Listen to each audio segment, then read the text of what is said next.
So when I was putting this idea of a talk together, I want to bridge the old with the new. And in order to bridge what the old is the new, I get a daily email from a gentleman who's a consultant in Christianity. And in it, a lot of the things that's happening in Christianity, they are talking about how attendance is going down and down and down and down and down. In fact, in most organized churches, attendance is going down and down and down. Why?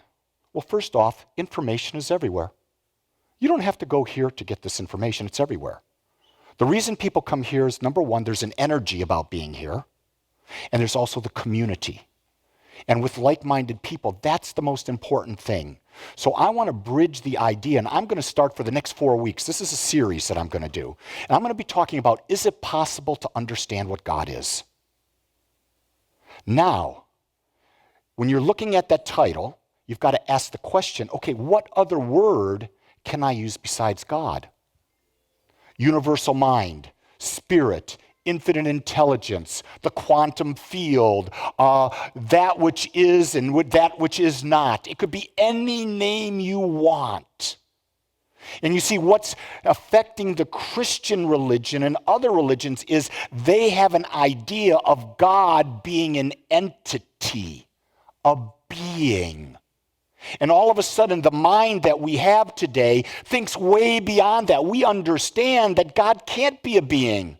It can't be an entity, because to be that, it couldn't be infinite, because a being, an entity, has finite boundaries. Does that make sense? So if there is an ever-pervading presence in this universe, it's got to be beyond anything we can even imagine. So I went to Raymond Charles Barker, and Raymond Charles Barker, who is an incredible teacher in religious science, said this: whatever the originating cause of all there is, it, God, see, he called it it. I love calling it it with a capital I. Why it? Because it's not a man or a woman. It's not a being. So if it's it is expansive. It can mean anything. Okay? But this is when I refer to it, I'm referring to what God is, okay? Just so that we have a context to which to talk. It must be everywhere, present, evenly distributed. Because if it is everything, think about that. It is everything. That means it's everywhere, right? And if it's everywhere, it's not a little bit of it's everywhere. The allness of it is everywhere. It's like the ocean. All of the properties of the ocean are in the drop of water, are they not? So the presence of the ocean is in every drop. Well, that's what we are. We are drops within the ocean. And the very presence of the infinite is in us. But we forget that, because we think of ourselves as the drop. Clearly defined, we've got a shape, we can move a little bit, we can bend a little bit, we've got a certain coloring, but we only see the drop, we don't see beyond the drop. And you see, this is really, really, really important to get, is if it's when we get into the state of meditation that we see our drop and we let go of that boundary. And we let go of that boundary, we tap into the drops, the rest of the ocean. You see, we forget that when we're in that state of meditation, it's about letting go of I am Lee Wolak, I am this thing, I am this mind, I am this body, I am this time, I am this space, and I go into the allness, which is nothingness. Did you hear that? I have to, in order to connect with the divine, or when you connect to the divine, you have to lose yourself. It's only when you lose yourself that you experience the divine. If you are in your mind, if you are in your ego, if you're analyzing, get this, folks. Do you know the best benefit of meditation? It takes you out of analyzing. Nothing in analyzation will bring you into the experience of oneness. Analyzation will keep you in the sense of, or the realm of the material. So you go on, and Joe brought this out really clearly yesterday when he talked. Ernest Holmes brings it out. Everyone I know brings it out. If you constantly dig up the past and go to the past and bring it up, and if you go and dig it up with emotion, guess what you're doing? You're locked into the material and you're going to recreate it over and over and over again. It's not about digging and fixing the past. It's about getting into the stillness, into the oneness, into the expansiveness, into the out of your body, out of your mind, into the allness, and that's where the healing takes place. We go on. As our consciousness evolves, we become aware of the importance and power of knowing that this originating cause is at work in every activity of our mind, body, and affairs.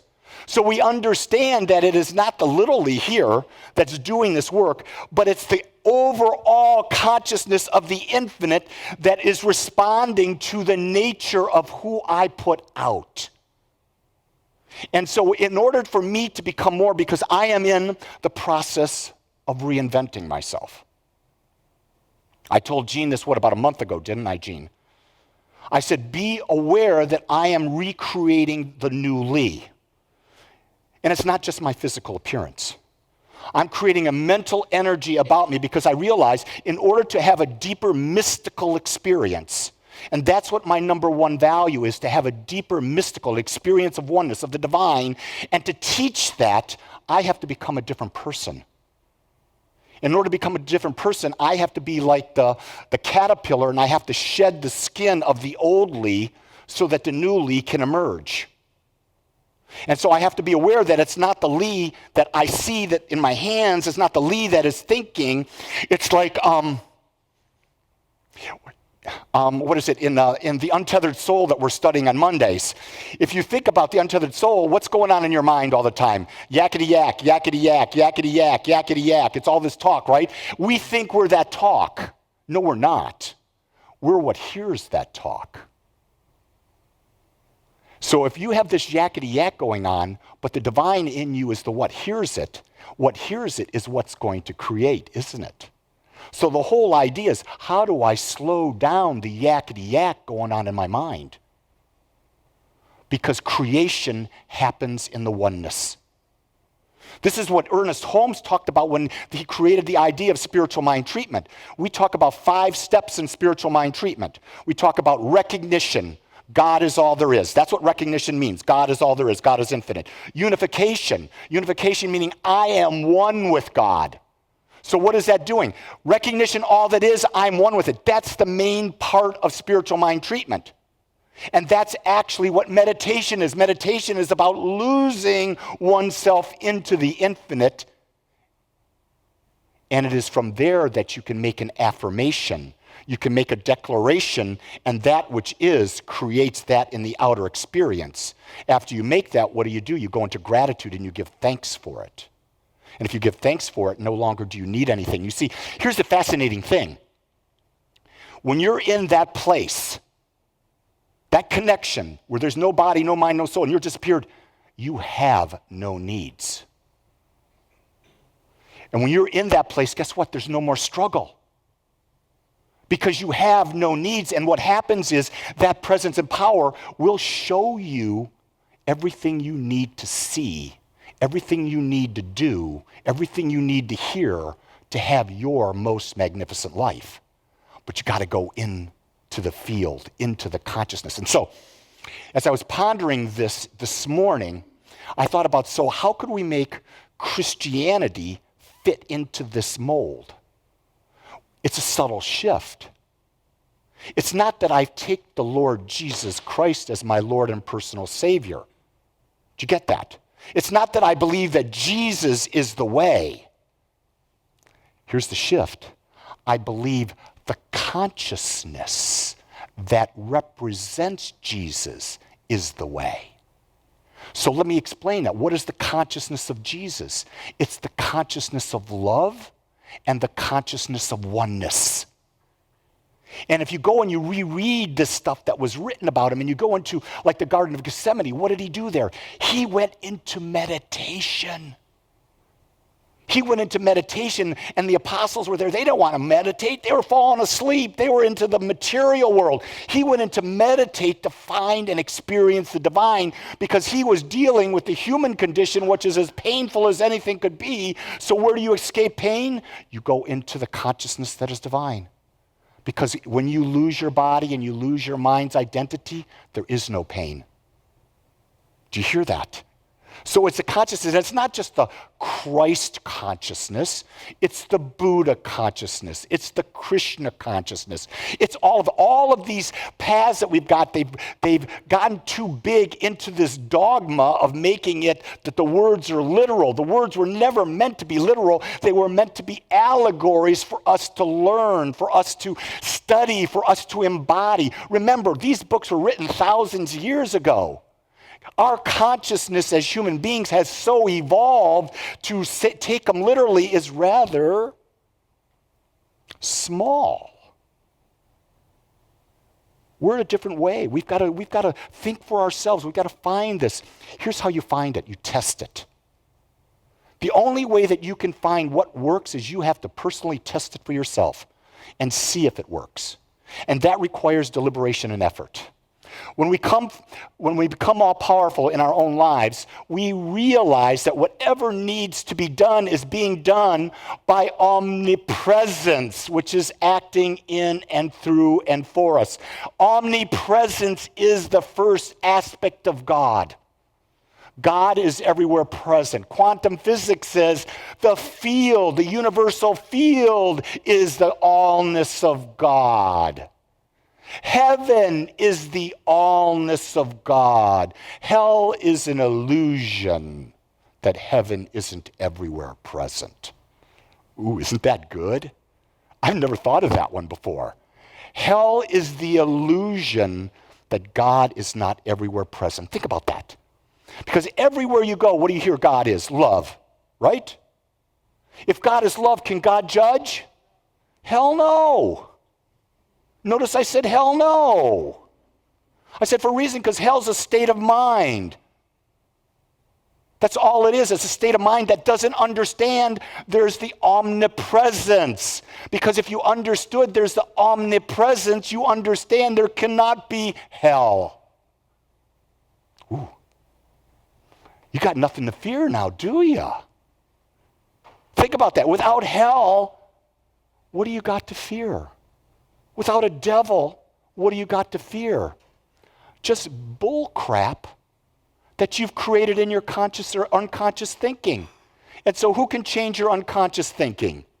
Only we can. I can't change yours, but you can change it. When we understand that this power works, we begin to relax and let the action of the infinite consciousness take over because we now know that we will be guided to whatever needs to be done. We don't have to plan way in advance. We know that the next step will be illuminated for us. And when we know that, that's all we ever need, because what is life? It's a journey. Life is not a destination. So if all we need is the next step, that means all we're doing is we're listening, and that intuitive hit comes like this. Someone was, this week, it's really popped up several times, about how many people are familiar with the healer, John of God? A lot of people, very, very worldwide known. Thousands of people every week are down in Brazil going to this healer. Gene and I were scheduled to go down to be with John of God. And the week before it was time to go, meditation comes into play and says, don't go. And I listened. I didn't go. What's come out now? John of God's in jail. Over 700 women have come out that he molested them under the pretense of spirituality. I don't say that to belittle John of God. I say that because I listen to the voice. The question you ask is this: if something sounds too good to be true in the physical world, chances are it's too good to be true. If someone comes to you, Bernie Madoff comes to you and say, hey, give me your $1 million. I got a sure way of getting you a 30% return. Is that too good to be true? Ask the people who gave Bernie the money. They don't have the money anymore. He absconded with it. It's things in life, realize this is good. Ernest Holmes said when he talked about prayer, he said there's a natural evolution in the demonstration of a prayer. Why would he say there's a natural evolution? Because it takes time for consciousness to expand. And if consciousness isn't expanding, it can't experience more. So if you think about building wealth, let's use that as the example. As you build your consciousness of worthiness toward more and more wealth, it's a gradual process of saying, I'm worthy. And then what you see is wealth is a stepping stone up, right? There is time involved in the building of wealth. It doesn't mean you're not wealthy now, because wealth doesn't necessarily mean it has to be money. Well, money doesn't mean you're wealthy. There are a lot of very wealthy people with money that are absolutely miserable. Wealth truly is a sense of well-being. Do you love that word? Really start to embrace that word, well-being. That means you feel good in all areas of your life. You feel good being with yourself. You feel good just because it feels good. When we truly understand omnipresence, this idea of self-worth never comes into question. If you get into the state of deep samadhi, the deep meditation state, when you're in that state and you're into the infinite and you have no body, no mind, do you feel wealthy? Oh my God, are you worthy? Yeah, because you've lost yourself in God. Whoa. Nothing better. Gene and I are now in week number 5. 5 weeks and 2 days of meditating every morning together, except Saturday. And what's interesting is because I was in Houston and she was here in Dallas, and we haven't learned to bilocate to be with each other, but we sort of did, because at 5:30 we both were meditating, because we committed to a meditation practice where we're actually doing a 50-minute meditation together. And I'm finding that what that's doing, it's syncing our energies to expand into a greater awareness of the truth of who we are. And if two people expand in their awareness of who they are, what kind of relationship will they have? A greater, more expansive relationship, right? So if you want a relationship, this is the question I ask myself. If I want a better relationship, it's not about me taking her on a more extravagant date. It wasn't even about me taking her to Europe like we did the Italy trip. It was about, in Italy, what did we do that would cause us to expand? Do you know what we did in Italy? We meditated every morning. That set the tone of the day. Our meditation practice sets the tone of our day. Here's what happens. Joe brought this up really quick. Most people wake up. The first thing they do is they grab that cell phone. Oh my God, did I get any text messages? Did I get any emails? Here, let me post this on Twitter, Facebook, this. Oh my God, I better go take a shower. Oh my God, I got to brush my teeth. They're doing this all on ritual. Everything is ritual. Their whole day goes by, it's all ritual. They have done absolutely nothing to consciously create their day. Nothing. Think about that. And I know all of you have rituals, because I do. I have rituals and I have to watch them. That's why at the beginning of the year, I'm going to go away for 10 days. I'm going to go do Vipassana. I'm going to spend 10 days in silent meditation by myself. Because when I don't have any social media, I have no books, I have no reading, no writing, who am I with? The only thing I can be with at that time is the infinite and my ego. And when I go, the idea is, how do I work to not get rid of the ego, but tame the ego so that the ego serves me and I am not serving the ego. And for me, that works. This will be my 7th time I've done this. And I want to tell you that when I do the Vipassana, it doesn't get easier. Because when you've gone so long, think about that. When you pull out your phone and you get, oh, I got a like. Oh my God, I got a text. Oh my God, I got this. What is that doing? It's emitting chemicals in your brain that are addicting you to that. That's why we pick up those phones. That's why we look at those computers. It's addictive. It's the material addictiveness of the ego that's happening there. And what do we become? We become slaves to it. And so the only way that we can change that is we've got to put it down. And we've got to bring something bigger in. Let me ask this question. If you knew you were the infinite expressing, if you knew that you had the power to create your life, if you knew that there was no limitation, and you knew that meditation was the key, wouldn't you do that every day?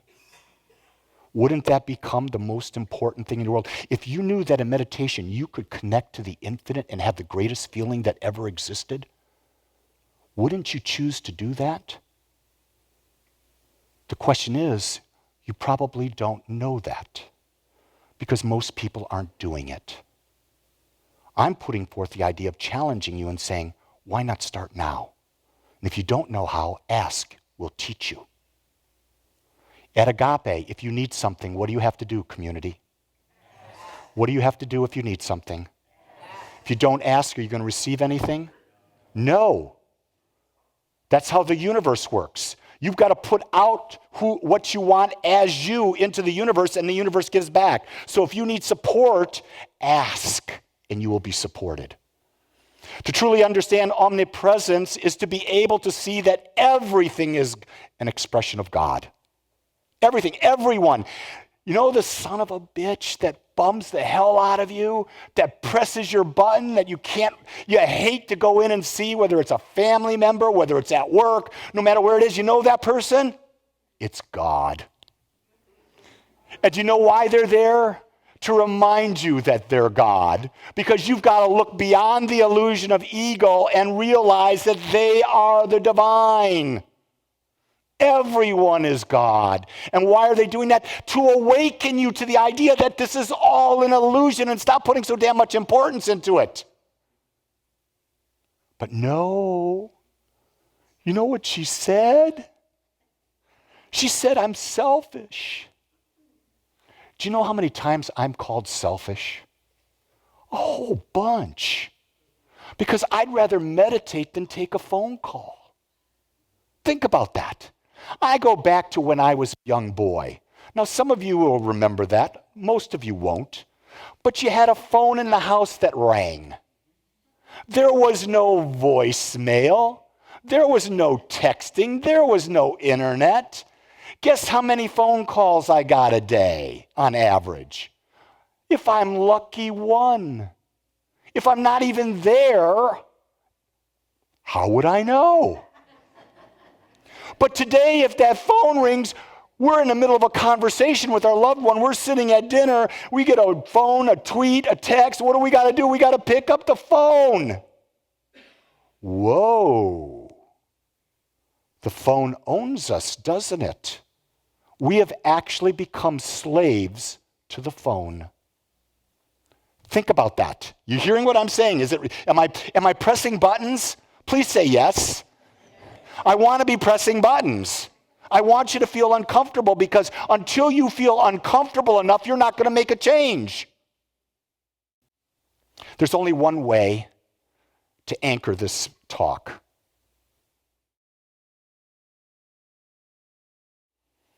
I'm going to take you down. I'm going to take you into the infinite. And if you allow me to, and you allow your mind to follow what I'm going to say, you can have the experience, even if it's just for a brief second. So I'm going to invite you to sit with your back straight. I want both feet on the ground, please. Your hands gently resting on your lap. Now begin and close your eyes.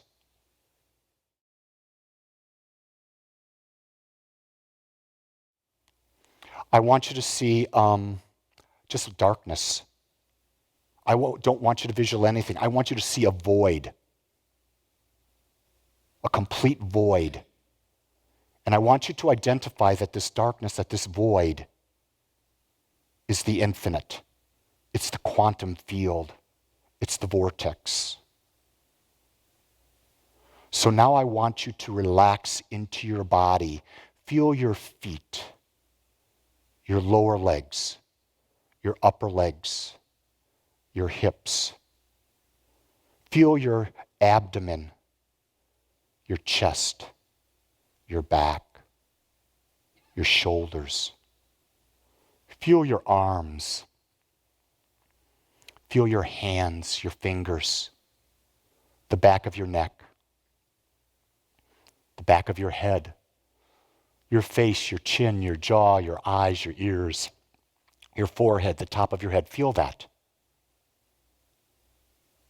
Have a feeling of your entire body right now, and now let it go. Let your body melt into the nothingness, into the blackness, into the void. And now, let go of all thought and bring your attention into the void, into the allness, and bring your attention only on focusing on the black void where nothing exists.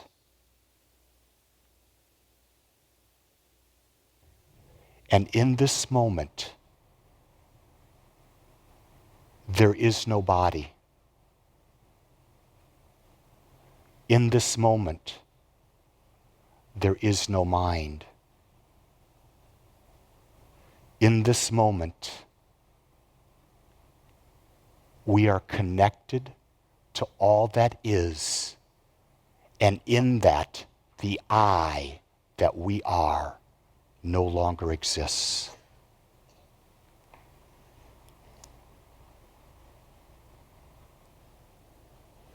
I want you to take this momentary feeling and realize there is no pain. There are no troubles. There is nothing to think about. It is so joyful. It is so easy to just be. Just be.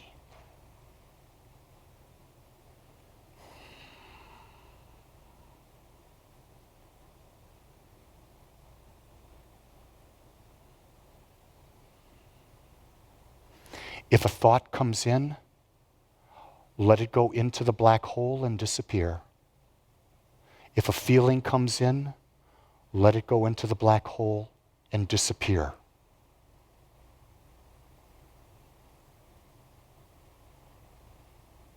Now take this feeling and with a sense of awareness, allow it to come in and experience it in every cell of your body. Start at the bottom of your feet and let this feeling of completeness, of wholeness, of allness, of balance fill every cell of your body, moving from your toes all the way to the top of your head. And realize that this infinite intelligence is your natural state of being.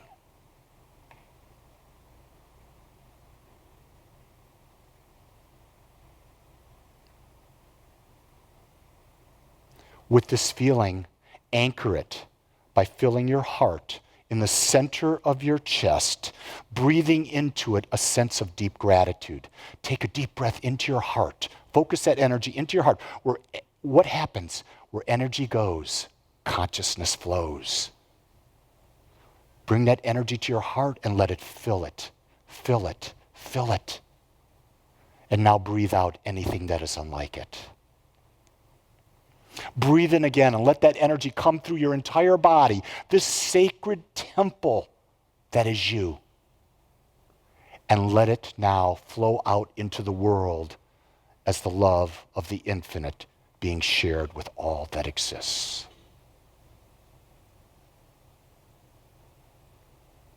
Knowing that this is who you naturally are, allow yourself to bring your awareness back to the time and space that is now.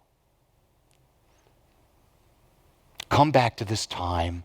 Start to breathe normally. Put a smile on your face. Open your eyes. I don't see that smile. Bring it in. Take a deep breath. Let it out. I want to thank you for joining us today. I'm so grateful that you took your time to watch or listen to this message. If you found this message beneficial, I would ask that you go to our website, agapecsl.com.